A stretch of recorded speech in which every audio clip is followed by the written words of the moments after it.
इस कहानी के पीछे को तर्क अगर आप समझ गए तो आपका मन काबू में हो सकता है। पहली बार जब इस कहानी को मैंने पढ़ा तो मुझे इसका तर्क समझ नहीं आया, लेकिन इसका भाव प्रेरणादायी है। एक बार महात्मा बुद्ध किसी नगर से गुजर रहे थे। बुद्ध की नजर एक कपड़े के व्यापारी पर पड़ी जो दुखी और हताश दिखाई दे रहा था। बुद्ध चलकर उनके पास गए और पूछा कि हे भंते, तुम इतने उदास क्यों हो?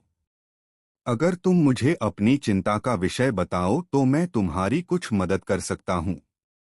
कपड़े के व्यापारी ने बुद्ध को प्रणाम किया और उनको अंदर बुलाया। उस व्यापारी ने कहा कि जब से मेरी पत्नी की मृत्यु हुई है, तब से मेरे घर पर मेरे छोटे बेटे की देखभाल वाला कोई नहीं है, इसलिए मैं हमेशा इसको अपनी दुकान पर लेकर आ जाता हूँ। लेकिन मेरी दुकान पर आने वाले हर ग्राहक की पगड़ी को उछालकर फेंक देता है, कभी कभी उनका झोला उठाकर बाहर फेंक देता है। मैंने इसको बहुत समझाया, डांटा, लेकिन यह नहीं समझा। इसकी इस हरकतों की वजह से मेरे सारे ग्राहक खुद को अपमानित मानकर वापस चले जाते हैं। बुद्ध बोले, मैं तुम्हारी सहायता कर सकता हूं, पर तुम मुझे वचन दो कि मैं जो भी करूंगा तुम उसमें दखलंदाजी नहीं करोगे, ना ही कोई प्रश्न करोगे। व्यापारी बुद्ध को वचन दे देता है। अगले दिन बुद्ध एक पगड़ी पहनकर आए और एक ग्राहक की भांति आकर बैठ गए। व्यापारी का बेटा आया और बुद्ध की पगड़ी को उछाल दिया। महात्मा बुद्ध मुस्कराए और कहा, बहुत अच्छा, जाओ उस पगड़ी को वापस लेकर आओ। वह बच्चा दौड़कर गया और पगड़ी लाकर बुद्ध को दे दी। अगले दिन बुद्ध एक कुल्हाड़ी और एक लकड़ी लेकर आए।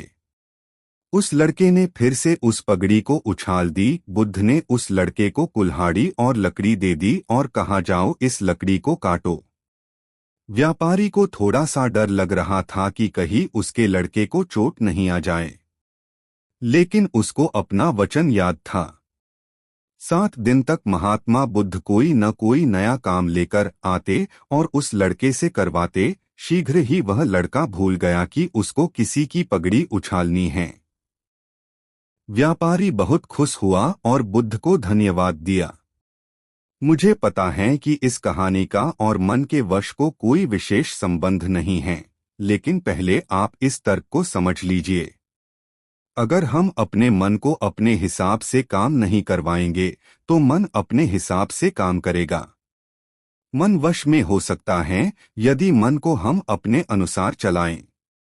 मन 2 तरीकों से, 1, मन अपने हिसाब से काम कर सकता है, या 2, मन को हम अपने हिसाब से काम करवा सकते हैं।